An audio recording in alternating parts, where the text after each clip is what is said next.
Lecture du schéma Israël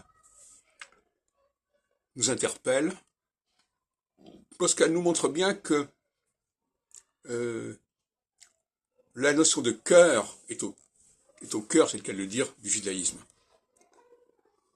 Parce que souvent mon ami Valentin me dit, oui, il y a les circoncis du corps et du cœur, etc.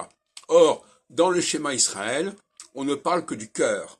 À deux moments, en quelques lignes, on parle du cœur deux fois. Vous m'aimerez de tout votre cœur, et en plus que je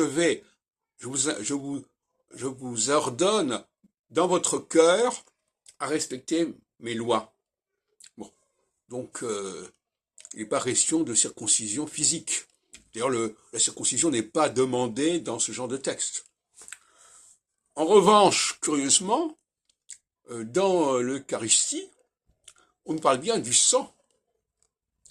Ceci est mon sang. Et pour qu'il y ait du sang, il faut qu'il y ait été... Le sang, c'est la circoncision. Que ce soit la circoncision, en tout cas, c'est une attaque au corps, une atteinte au corps, et la crucifixion, c'est aussi une atteinte au corps.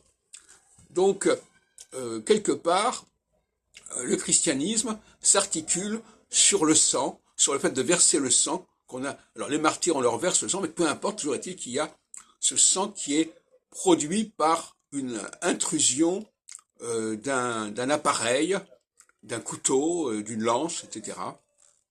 Et on n'est pas dans la circoncision du cœur ici, on est carrément dans la circoncision du sang.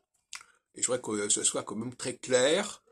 Cette opposition entre circoncision du sang et du corps, elle n'est pas valable. En tout cas, elle est presque inversée.